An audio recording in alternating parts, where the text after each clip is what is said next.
ನಿಮಗೆಲ್ಲ ಗೊತ್ತೇ ಇದೆ, ನಾಡಿದ್ದು ಭಾನುವಾರ ರಾತ್ರಿ ಚಂದ್ರಗ್ರಹಣ ಭಾರತದಲ್ಲೂ ಕೂಡ ಗೋಚಾರ ಇದೆ. ಹಾಗಾಗಿ ಆಚರಣೆ ಇದೆ. ಸಾಮಾನ್ಯವಾಗಿ ಗ್ರಹಣಗಳು ಅಂತ ಬಂದಾಗ ವರ್ಷಕ್ಕೊಂದು ಎರಡು ಗ್ರಹಣಗಳು ಬರ್ತಾನೆ ಇರುತ್ತೆ. ಆದರೆ ಬಂದಂತಹ ಪ್ರತಿಯೊಂದು ಗ್ರಹಣಕ್ಕೂ ಕೂಡ ಅದರದ್ದೇ ಆದಂತಹ ವೈಶಿಷ್ಟ್ಯತೆ ಇರುತ್ತೆ. ಜೊತೆಗೆ ಜ್ಯೋತಿಷ್ಯ ಶಾಸ್ತ್ರದ ಆಧಾರದಲ್ಲಿ ನೋಡೋದಾದರೆ ಈ ಗ್ರಹಣ ಅಂದ ಕೂಡಲೇ ಸ್ವಲ್ಪ ಆತಂಕ, ಅಯ್ಯೋ ಏನಾಗುತ್ತೋ, ಏನು ಕೆಡುಕಾಗುತ್ತೋ, ಕೆಟ್ಟದ್ದನ್ನೇ ಯೋಚನೆ ಮಾಡ್ತಕ್ಕಂಥದ್ದು ಜಾಸ್ತಿ. ಶುಭವನ್ನು ಜಾಸ್ತಿ ಯೋಚನೆ ಮಾಡೋದಕ್ಕೆ ಹೋಗಲ್ಲ. ಅದರಲ್ಲೂ ಈ 12 ರಾಶಿಯವರು ಕೂಡ ನನಗೆ ಒಳ್ಳೆಯದಾಗುತ್ತಾ ಕೆಟ್ಟದಾಗುತ್ತಾ, ಏನು ತೊಂದರೆ ಆಗುತ್ತೆ, ಹೀಗೆ ಯೋಚನೆ ಮಾಡ್ತಾರೆ. ಈಗ ಇದೇ ಭಾನುವಾರ ರಣ ರಕ್ತ ಚಂದ್ರಗ್ರಹಣ ಇದೆ. ಸೆಪ್ಟೆಂಬರ್ 7ರ ಭಾದ್ರಪದ ಮಾಸದ ಹುಣ್ಣಿಮೆಯ ದಿನ ಈ ಚಂದ್ರಗ್ರಹಣ ಆಗ್ತಾ ಇರ್ತಕ್ಕಂಥದ್ದು. ರಕ್ತ ವರ್ಣದಲ್ಲಿ, ಬ್ಲಡ್ ಮೂನ್ ಅಂತ ಕರೀತಾರಲ್ಲ, ಆ ರೀತಿ ರಕ್ತ ವರ್ಣದಲ್ಲಿ ಚಂದ್ರ ಗೋಚರಿಸ್ತಾನೆ. ಹಾಗಾದರೆ ಈ ರಕ್ತ ಚಂದ್ರಗ್ರಹಣ ಅಪಾಯವನ್ನು ತಂದೊಡ್ಡುತ್ತಾ?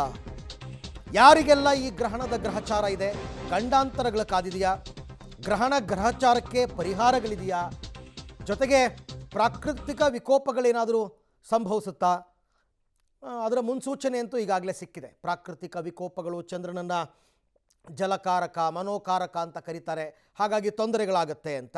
ಸೊ ಹಾಗಾಗಿ ಪಬ್ಲಿಕ್ ಟಿವಿಯಲ್ಲಿ ಈ ರಕ್ತ ಚಂದ್ರಗ್ರಹಣದ ಸಮಗ್ರ ಮಾಹಿತಿಯನ್ನು ನಿಮಗೆ ನಾವು ಕೊಡ್ತಾ ಹೋಗ್ತೀವಿ.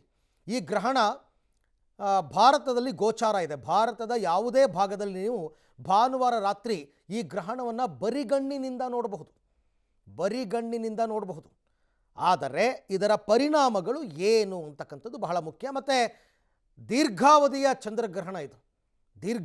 ಚಂದ್ರಗ್ರಹಣ ಆಗಿರೋದ್ರಿಂದ ಸರಿಸುಮಾರು 3 ಗಂಟೆ 28 ನಿಮಿಷಗಳ ಕಾಲ ಈ ಗ್ರಹಣ ಸಂಭವಿಸುತ್ತೆ. ಸೆಪ್ಟೆಂಬರ್ 7ನೇ ತಾರೀಕು ಭಾದ್ರಪದ ಹುಣ್ಣಿಮೆಯ ದಿನ ಗ್ರಹಣ ಪ್ರಾರಂಭ ಆಗುತ್ತೆ. ಸೆಪ್ಟೆಂಬರ್ 8 ಮಧ್ಯರಾತ್ರಿಯಲ್ಲಿ ಇದು ಕೊನೆಗೊಳ್ಳುತ್ತೆ. ಯಾಕೆಂದರೆ ರಾತ್ರಿ 12 ಗಂಟೆಯನ್ನು ದಾಟಿಬಿಟ್ಟಿರುತ್ತೆ ಇದು. ಹಾಗಾಗಿ ಎರಡೂ ಡೇಟನ್ನು ನಾವು ಲೆಕ್ಕಕ್ಕೆ ತಗೋಬೇಕಾಗುತ್ತೆ. ಸೆಪ್ಟೆಂಬರ್ 7ರ ಭಾನುವಾರ ರಾತ್ರಿ 9 ಗಂಟೆ 57 ನಿಮಿಷಕ್ಕೆ ಸ್ಪರ್ಶಕಾಲ, ಗ್ರಹಣ ಸ್ಪರ್ಶವಾಗುತ್ತೆ. ಸೆಪ್ಟೆಂಬರ್ 8 ಮಧ್ಯರಾತ್ರಿ 1 ಗಂಟೆ 26 ನಿಮಿಷಕ್ಕೆ ಗ್ರಹಣ ಮೋಕ್ಷವಾಗುತ್ತೆ.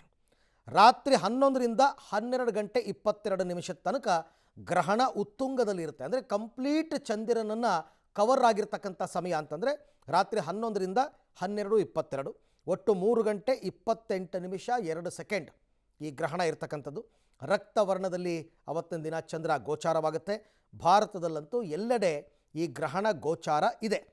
ಹಾಗಾಗಿ ಇದರ ಆಚರಣೆ ಇದೆ. ಫಲಾಫಲಗಳನ್ನು ತಿಳ್ಕೊಳ್ಬೇಕಾಗುತ್ತೆ.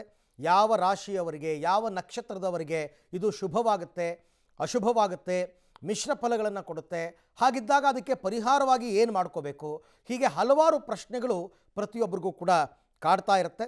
ಈ ಗ್ರಹಣ ಚಂದ್ರಗ್ರಹಣದ ಸೂತಕದ ಅವಧಿಯನ್ನು ನಾವು ಹೇಳ್ತಾ ಇದ್ದೀವಿ. ಸೆಪ್ಟೆಂಬರ್ 7ನೇ ತಾರೀಕು ಮಧ್ಯಾಹ್ನ 12:57ರಿಂದನೇ ಸೂತಕದ ಅವಧಿ ಆರಂಭ ಆಗುತ್ತೆ. ನಿಮಗೆ ರಾತ್ರಿ ಗ್ರಹಣ ಇದ್ದರೂ ಕೂಡ ಮಧ್ಯಾಹ್ನ 1 ಗಂಟೆಯಿಂದನೇ ಅಂತ ಅಂದ್ಕೊಳ್ಳಿ, ಹೆಚ್ಚು ಕಡಿಮೆ. ಗ್ರಹಣ ಮುಗಿದು ತಕ್ಷಣ ಸೂತಕದ ಅವಧಿ ಕೊನೆಯಾಗುತ್ತೆ. ಅದು ರಾತ್ರಿ 1 ಗಂಟೆ 26 ನಿಮಿಷಕ್ಕೆ. ಅಲ್ಲಿ ತನಕ ಇದನ್ನು ಸೂತಕದ ಅವಧಿ ಅಂತ. ಯಾಕೆ ಸೂತಕ ಅಂತ ಕರೀತಾರೆ ಅದನ್ನು ನಾವು ನಿಮಗೆ ಮುಂದೆ ಹೇಳ್ತೀವಿ, ಯಾಕೆ ಆ ರೀತಿ ಕರೀತಾರೆ ಅಂತಕ್ಕಂಥದ್ದು. ಹಾಗಾದರೆ ಈ ಗ್ರಹಣದ ಸಂದರ್ಭದಲ್ಲಿ ಏನು ಮಾಡಬೇಕು, ಏನು ಮಾಡಬಾರ್ದು, ಇದನ್ನೆಲ್ಲ ನಾನು ಜ್ಯೋತಿಷಿಗಳಿಂದಲೇ ಹೇಳಿಸ್ತೇನೆ. ನಿಮಗೆ ಎಲ್ಲ ವಿಚಾರಗಳನ್ನು ಕೂಡ ಅವರೇ ವಿವರವಾಗಿ ನಿಮಗೆ ವಿವರಿಸ್ತಾರೆ. ದುರ್ಗಾಸ್ತುತಿ, ಈಶ್ವರನ ಜಪ, ಮಂತ್ರ ಪಠಣೆ, ಗ್ರಹಣ ಸ್ಪರ್ಶವಾದ ಕೂಡಲೇ ಸ್ನಾನವನ್ನು ಮಾಡ್ತಕ್ಕಂಥದ್ದು, ಸ್ನಾನ ನಂತರದಲ್ಲಿ ಮನೆಯ ದೇವರ ವಿಗ್ರಹಗಳಿಗೆ ಪೂಜೆಯನ್ನು ಮಾಡೋದು, ದೇವರ ಮುಂದೆ ದೀಪ ಹಚ್ಚೋದು, ಪದಾರ್ಥಗಳ ಮೇಲೆ ತುಳಸಿ ದರ್ಬೆಯನ್ನು ಹಾಕ್ತಕ್ಕಂಥದ್ದು, ಇದೆಲ್ಲವೂ ಕೂಡ ಇದ್ದೇ ಇರುತ್ತೆ. ಸಹಜವಾದಂತಹ ಪ್ರಕ್ರಿಯೆಗಳು ಇದೆಲ್ಲವೂ ಕೂಡ. ಏನು ಮಾಡಬಾರ್ದು ಅನ್ನೋದಕ್ಕೆ ಸಂಬಂಧಪಟ್ಟಂತೆ ಅದು ಮಧ್ಯರಾತ್ರಿ ಆಗಿರೋದ್ರಿಂದ ಯಾರೂ ಏನೂ ಆ ರೀತಿ ಮಾಡೋಕ್ಕೆ ಹೋಗಲ್ಲ. ಆದರೂ ಹೇಳ್ತೀನಿ, ಗ್ರಹಣದ ವೇಳೆ ಯಾವುದೇ ಆಹಾರವನ್ನು ಬೇಯಿಸಬಾರ್ದು, ತಿನ್ನಬಾರ್ದು. ವೃದ್ಧರು, ಮಹಿಳೆಯರು, ಮಕ್ಕಳು, ಗರ್ಭಿಣಿಯರು, ಬಾಣಂತಿಯರು, ರೋಗಿಗಳಿಗೆ ಇದರಲ್ಲಿ ವಿನಾಯಿತಿ ಇದೆ ಅಂತ ಹೇಳ್ತಾರೆ. ಬಟ್ ಆದರೂ ನಿಮಗೆ ಗ್ರಹಣ ಪ್ರಾಪ್ತಿಯಾಗೋದೇ ರಾತ್ರಿ 10 ಗಂಟೆ ಆಗಿರೋದ್ರಿಂದ ಹೆಚ್ಚು ಕಡಿಮೆ ಅಷ್ಟರಲ್ಲ ಎಲ್ಲನ ಮುಗಿಸ್ಕೊಂಡ್ಬಿಟ್ಟಿರ್ತೀವಿ ನಾವು ಮಲಗುವಂತಹ ಸಮಯ ಆಗ. ಹಾಗಾಗಿ ಯಾರೂ ಆತಂಕಕ್ಕೆ ಒಳಗಾಗ್ತಕ್ಕಂಥ ಸಾಧ್ಯತೆಗಳು ಇಲ್ಲ.